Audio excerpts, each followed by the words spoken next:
हम लोग पढ़ने जा रहे हैं यंग्स डबल स्लिट एक्सपेरिमेंट। ठीक है, तो पहले इस एक्सपेरिमेंट का सेटअप समझते हैं। तो ध्यान से देखिए, यहाँ पर एक लाइट सोर्स था।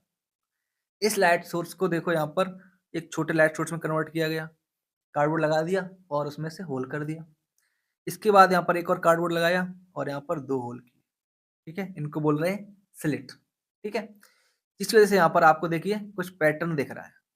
ठीक है, यहाँ पर क्या है, यहाँ पर लाइट इंटेंसिटी ज़्यादा है और जहाँ ब्लैक दिख रहा है वहाँ पर इंटेंसिटी कम है। तो आप देख पा रहे हो कि इंटेंसिटी डिफर हो गई है।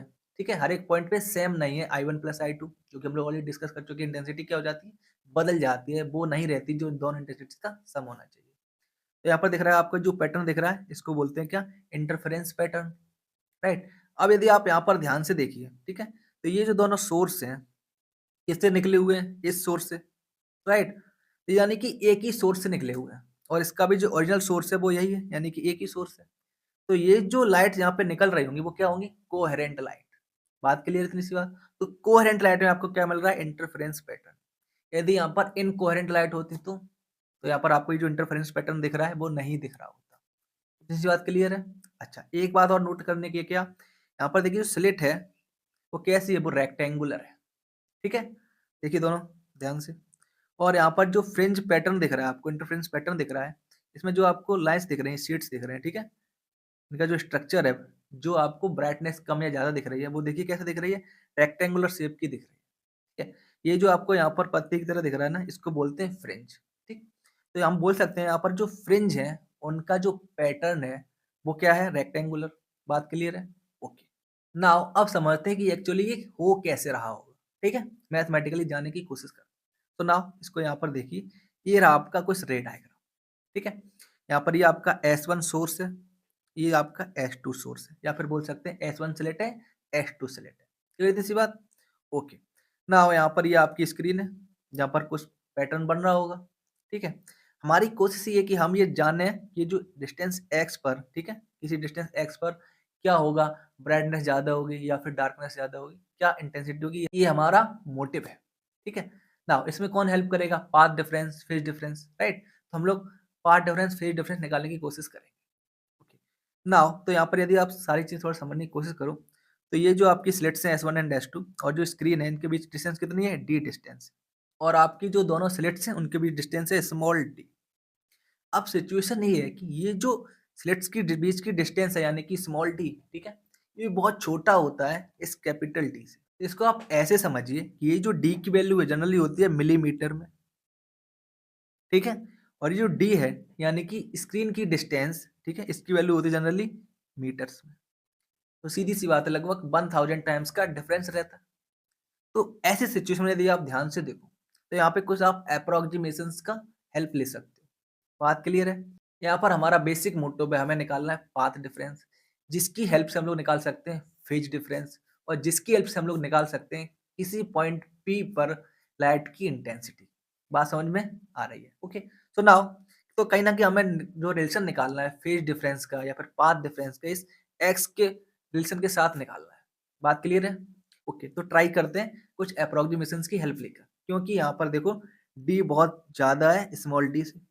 नाउ ये जो आपका एजम्पशन है कि d की वैल्यू बहुत ज़्यादा है स्मॉल t से, तो यदि आप इसको कंसीडर करें तो आपको क्या दिख रहा होगा, यदि आपको यहाँ पर दिख रहा होगा कि भाई ये जो पॉइंट P है ना, यहाँ पर एक ही रे जा रही है। ठीक है, चाहे सोर्स S1 हो चाहे S2, मिला के एक ही रे जा रहा है। जिसका मतलब आप ये निकाल सकते हैं कि यदि डिस्टेंस बहुत छोटी है ना, तो ये दोनों रेज लगभग पैरेलल है।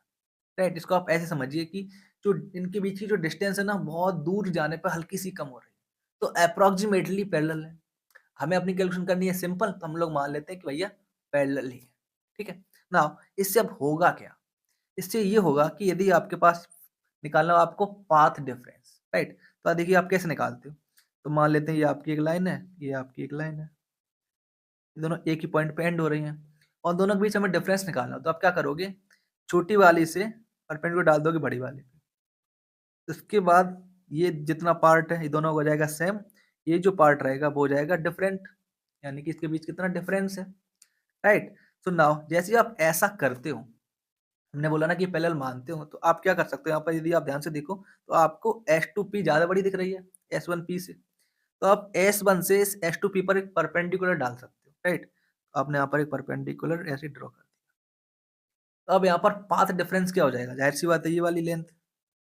इस पॉइंट को हम लोग मान देते हैं Q। यहाँ तक क्लियर है? यानी कि S2Q हो गया आपका पाथ डिफरेंस, ठीक है? नाउ ओके, ठीक है। आप एक काम और कीजिए, सिम्प्लिसिटी के लिए एक काम और कर सकते हो, थोड़ा-सा कैलकुलेशन आपको यदि सिंपल करना हो, तो आप मान लीजिए ये जो मिड पॉइंट है ये, ठीक है? इसको आप M मानिए, ठीक? किसके बीच का? S1 और S2 के बीच का। इसको आप कनेक्ट कर दीजिए P से। यहाँ पर मान लेते हैं हमने इसको ऐसे कनेक्ट कर दिया P से। आप ध्यान दीजिए S1P पैरेलल है S2P के और इसके बीच में से एक लाइन जा रही है MP। तो क्या ये आपस में पैरेलल नहीं होनी चाहिए? यानी कि एप्रोक्सीमेशन तो हम ले ही सकते हैं। तो आंसर है बिल्कुल पैरेलल होनी चाहिए। यानी कि ये जो परपेंडिकुलर है ना, इस MP पर भी होगा। बात क्लियर है? नाउ इसको मैं थोड़ा-सा ज़ूम करता हूँ, ठीक है? आप ध्यान से देखिएगा। नाउ यहाँ पर आप ध्यान दीजिए, ठीक है? ये जो एंगल है, ठीक है? कौन-सा एंगल? ये वाला जो एंगल है और ये जो एंगल है, क्या आपस में रिलेटेड है?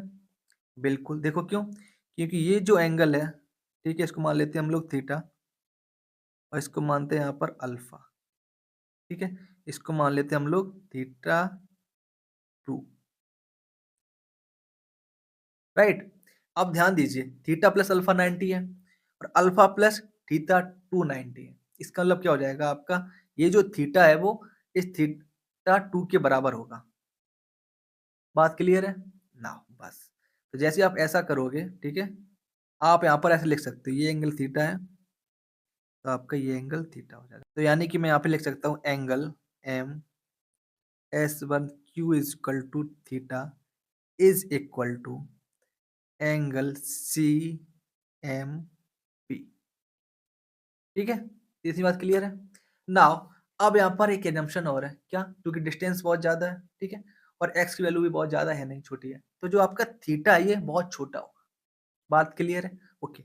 नाउ अब यदि आप ध्यान दो तो हमारा जो पाथ डिफरेंस है वो कितना है? वो है आपका path difference is equal to S2Q, right? अब इस S2Q की क्या वैल्यू हो जाएगी? ध्यान से देखिए, d sin थीटा क्या हो जाएगी? d sin theta. अब हमने बोला कि भाई साहब आपका थीटा बहुत छोटा है, तो क्या होगा? जो sin थीटा किसके बराबर लिख सकते हो हम? tan थीटा के बराबर, यानी कि इसको हम लोग अप्रोक्सीमेट कर सकते हैं d tan थीटा। अब tan थीटा में क्यों किया? क्योंकि हमें x और d के टर्म से अपना रिलेशन चाहिए। अब देखो tan थीटा बराबर क्या होगा? परपेंडिकुलर अपॉन बेस, यानी कि x अपॉन d। इसको आप लोग लिख सकते हो फिर ऐसे, इज इक्वल टू डेल्टा, यानी कि path difference is equal to d x upon d. हमें यही रिलेशन चाहिए था, ठीक है? बात समझ में आ रहा है? यानी कि पाथ डिफरेंस बराबर आ गया आपका d into x upon capital D. यहाँ पर स्मॉल डी है दोनों स्लिट्स के बीच की डिफरेंस, ठीक है? और डी है आपका स्लिट से आपकी स्क्रीन की डिस्टेंस। बात क्लियर है? ओके, आप समझ पा रहे हो कि कौन सा अप्रोक्सीमेशन लगे जिससे आपको ये रिलेशन मिला। क्या ये रिलेशन एग्जैक्ट है? तो आंसर है नहीं, बट ये नियरली एग्जैक्ट है, तो आंसर है यस, ठीक है? क्योंकि हमारे जो अप्रोक्सीमेशन हैं वो बहुत अच्छे हैं, क्योंकि हमने यहाँ पर माना हुआ है और एक्चुअली में देखा भी गया है कि डी बहुत ज़्यादा रहती है, स्लिट के बीच की डिस्टेंस बहुत कम होती है in comparison, right? So now ये आपका बहुत अच्छे से होल्ड करता है। अब हमारे पास पाथ डिफरेंस आ गया तो हम लोग फेज डिफरेंस भी निकाल लेंगे। उसकी सहायता से हम लोग इंटेंसिटी का भी पैटर्न चेक कर सकते हैं, राइट? नाउ बस आपको बस यही करना है। देखिए, तो जैसे ही आपके पास यहाँ पर आ गया ये रिलेशन, ठीक है? रिलेशन किस चीज़ का है? सीधी-सी बात है, ये हमारा दिख रहा है यहाँ पर पाथ डिफरेंस। अब ज़ाहिर-सी बात है यदि आपको कंस्ट्रक्टिव इंटरफेरेंस चाहिए, यानी कि इंटेंसिटी ज़्यादा चाहिए, मैक्सिमम चाहिए, तो क्या करना होगा? हम लोग सीख चुके हैं, जो पाथ डिफरेंस होना चाहिए n लैम्ब्डा, राइट? तो यहाँ पर देखो कंस्ट्रक्टिव इंटरफेरेंस होने पर क्या होना चाहिए? Path difference n lambda. अब n क्या है आपका इंटीजर, तो वैल्यू 0 हो सकती है, फिर 1 2 3 4 कुछ भी हो सकती है। तो 0 के लिए आपको क्या मिलेगा? आपको एक ब्राइट फ्रिंज मिलेगी, राइट? अब ये क्या हो रहा होगा देखो, सीधी-सी बात है, कोई पाथ डिफरेंस ना हो, यानी दोनों की डिफरेंस, यानी कि जो दोनों का पाथ की जो लेंथ है सेम होनी चाहिए। कब मिलेगा? मिड पॉइंट पर ऐसे, ठीक है? जो भी स्क्रीन होगी मान लीजिए यहाँ पर, क्योंकि यहाँ पर ये लाइन और ये लाइन दोनों सेम लेंथ की। और ये दोनों अभी सेम की है, ये है ही सेम, राइट। तो सेंट्रल में आपको मिलेगा ब्राइट फ्रिंज। उसके बाद क्या होगा, अब देखो आपका होता था एक डिस्ट्रक्टिव इंटरफेरेंस, उसमें क्या होना चाहिए, उसमें ये होता है कि जो पाथ डिफरेंस है वो लैम्डा बाई 2 का ऑड नंबर होना चाहिए, ठीक। यानी कि ऑड नंबर पहला होता है 1। तो यदि आप मूव ऑन करें सेंट्रल से ऊपर की तरफ या नीचे की तरफ, तो 0 पे आपको मिल जाएगा क्या, ब्राइट फ्रिंज, ब्राइट स्पॉट। उसके बाद लैम्डा पहले आएगा कि लैम्डा बाई 2 पहले आएगा, आंसर सीधी सी बात है भाई, लैम्डा बाई 2 पहले आएगा। तो इसका मतलब ये कि एक ब्राइट फ्रिंज मिलेगा, उसके बाद आपको क्या मिलेगा, एक डार्क फ्रिंज, क्योंकि वहां पर हो रहा होगा डिस्ट्रक्टिव इंटरफेरेंस। बात क्लियर है, ठीक। डिस्ट्रक्टिव क्यों, क्योंकि भाई जो इंटेंसिटी है कम हो जा रही है, राइट। बात समझ में आ रही है। सो नाउ यहाँ पर आप देख पा रहे हो कि देखो ये ऑड मल्टीपल है, यहाँ पर मिल रहा है डिस्ट्रक्टिव इंटरफेरेंस। उसके बाद फिर से क्या आ जाएगा लेमडा, और ये प्रक्रिया चलती रहेगी, यानी कि आपको अल्टरनेट करके एक ब्राइट एक डार्क, एक ब्राइट एक डार्क करके फ्रिंज मिलती रहेगी। बात क्लियर है। ओके, सो बेसिकली आपको क्या करना है, जब भी आपको चाहिए होगी भाई किस पोजीशन पे डार्क होगी या ब्राइट होगी, क्या होगा, आप इस फॉर्मूले को यूज करिए, ठीक है। और यहाँ पर पाथ डिफरेंस की वैल्यू आप पुट कर सकते हो। तो आपको यहाँ पर एक्स की जगह फ्रिंज ब्राइट होगी या डार्क होगी आपको पता चल जाएगा। नाउ अभी जो आपकी फ्रिंज है ब्राइट डार्क, तो यहाँ पर क्या किया गया, तो मान लेते हैं किसी दो ब्राइट के बीच या फिर किसी दो डार्क के बीच क्या डिफरेंस है, ठीक, इनके बीच कितनी डिस्टेंस है, तो इसको बोलते हैं फ्रिंज विड्थ, ठीक है। तो कैसे निकाल सकते हो आप देखो, तो यहाँ पर ये किसके लिए लिखा हुआ है, ये लिखा हुआ है, देखिए एन लेमडा से पता चल रहा है कि आपका कंस्ट्रक्टिव इंटरफेरेंस हो रहा है, यानी कि ब्राइट के बारे में बात हो रही है। तो दो के बीच डिफरेंस कैसे निकालोगे, दो नेबरिंग वैल्यू रखो, तो यहाँ पर देखो एक बार वैल्यू रखो 1, एक बार रखो 2, तो यहाँ पर देखो क्या मिलेगा, आपको मिलेगा देखो एक x1 मिल जाएगा क्या, d अपॉन डी लेमडा, और x2 क्या मिल जाएगा, d upon D 2 lambda. Difference क्या हो जाएगा, देखो डिफरेंस निकल के आएगा आपका d अपॉन डी लेमडा का। तो ये जो डिस्टेंस आएगी क्या आएगी, दो ब्राइट के बीच की डिस्टेंस, इसको बोल दिया फ्रिंज विड्थ। और ये एग्जैक्टली सेम होगी यहाँ पर देखो, यदि आप यहाँ पर डार्क के लिए करें, ठीक है। देखो यहाँ पर ऑड मल्टीपल होता है, x1 मान लेते हैं आपका आ गया लेमडा बाई 2, और x2 आपका आ जाएगा 3 लेमडा बाई 2, इंटू यहाँ पर होता है d अपॉन डी, ठीक है। तो डिफरेंस किसका निकल गया, फिर से एक लेमडा का, right, into D upon D, तो वही निकल गया जो आप पहले कैलकुलेट कर सकते हो। तो यहाँ पर आपको फ्रिंज विड्थ दिख रही है कुछ इस तरीके से।